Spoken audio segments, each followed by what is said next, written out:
আসসালামু আলাইকুম ওয়া রাহমাতুল্লাহি ওয়া বারাকাতুহু নাহমাদুহু ওয়া নুসাল্লি আলা রাসূলিহিল কারীম আম্মা বা'দ ফাআউযু বিল্লাহি মিনাশ শাইতানির রাজীম বিসমিল্লাহির রাহমানির রহিম আহাল্লাল্লাহুল বাই'a ওয়া হাররামার রিবা সাদাকাল্লাহু মাওলানাল আযীম ওয়া ক্বালা রাসূলুল্লাহি সাল্লাল্লাহু আলাইহি ওয়াসাল্লাম আহাব্বুল আ'মাল আল হুব্বু ফিল্লাহি ওয়াল বুগদু ফিল্লাহ আও কামা ক্বালা নবী আলাইহিস সালাতু ওয়াসসালাম। সম্মানিত দর্শক, যে যেখান থেকে আজকে এই ভিডিওটি দেখছেন বা শুনছেন, সকলকে জানাই আন্তরিক মোবারকবাদ। আজকে আমরা এমন একটি মাসালা সম্পর্কে আলোচনা করব, যে মাসালাটি সম্পর্কে অনেকেই আমরা অজ্ঞ। সেই মাসালাটি হলো, কোনো ব্যক্তি যদি কোনো সুদী ব্যাংকের সাথে সরাসরি সংযুক্ত থাকে, চাকরি করে, তার বাড়িতে দাওয়াত খাওয়া যাবে কিনা, তার সাথে খাওয়া দাওয়ার লেনদেন করা যাবে কিনা, বা তার থেকে কোনো হাদিয়া গ্রহণ করা যাবে কিনা, এ ব্যাপারে শরীয়ত কি বলে?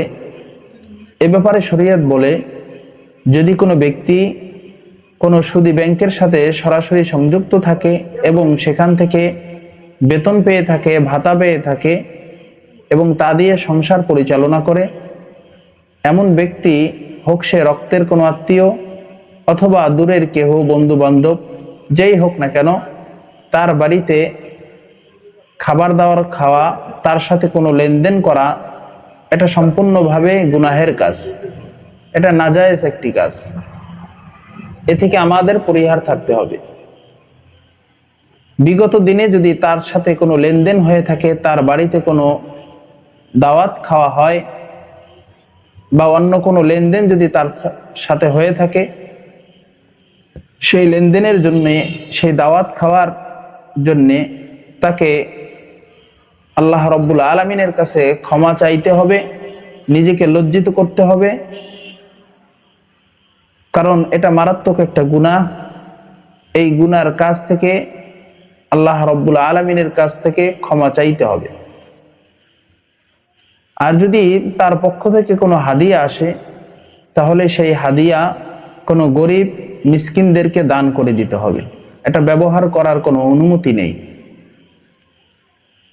কেননা আল্লাহ রব্বুল আলামিন কুরআনুল কারীমের ভিতরে বলেন, আহাল্লাল্লাহুল বাই'a ওয়া হাররামার রিবা, স্পষ্টভাবে বলেছেন সুদ হারাম।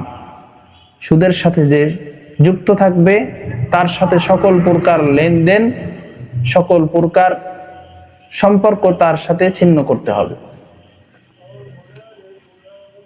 এবং বেশি বেশি তাকে বুঝাতে হবে, যাতে করে সে এই গুনার পথ থেকে ফিরে আসতে পারে, এই গুনার কাজ থেকে সে ফিরে আসতে পারে।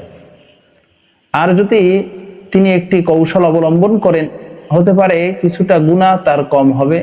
সেটি হলো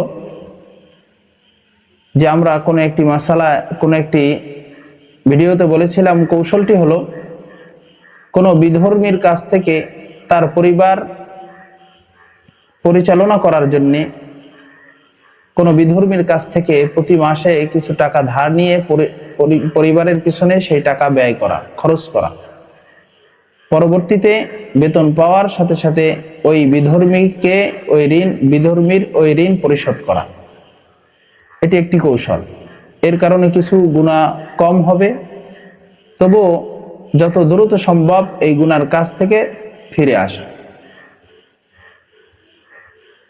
যদিও এমন আচরণ করলে হয়তোবা তিনি কষ্ট পাবেন বা তিনি মনে কিছু করতে পারে, কিন্তু এটায় কিছু যায় আসে না। কেননা রাসূল আকরাম সাল্লাল্লাহু আলাইহি ওয়াসাল্লাম এক হাদিসের ভিতরে বলেন, আহাব্বুল আ'মাল আল হুব্বু ফিল্লাহি ওয়াল বুগদু ফিল্লাহ। কারো সাথে সম্পর্ক তৈরি হবে একমাত্র আল্লাহ তাআলার জন্য, আর কারো সাথে সম্পর্ক ছিন্ন হবেও একমাত্র আল্লাহ তাআলার জন্য। কারো সাথে বন্ধুত্ব হবেও একমাত্র আল্লাহ তাআলার জন্য, আর কারো সাথে দুশমনি হবেও একমাত্র আল্লাহ তাআলার জন্য। এক্ষেত্রে আল্লাহ তাআলাকে খুশি করাটাই হলো একটা মুমিনের মূল টার্গেট। যে আল্লাহ রাব্বুল আলামিনকে খুশি করতে হবে। এক্ষেত্রে কেউ যদি বেজার হয় সেক্ষেত্রে করণীয় কিছু নেই। আর বেশি বেশি দোয়া করা যাতে করে এক ভাই গুনার পথ থেকে ফিরে আসতে পারে এবং তাকে কোনো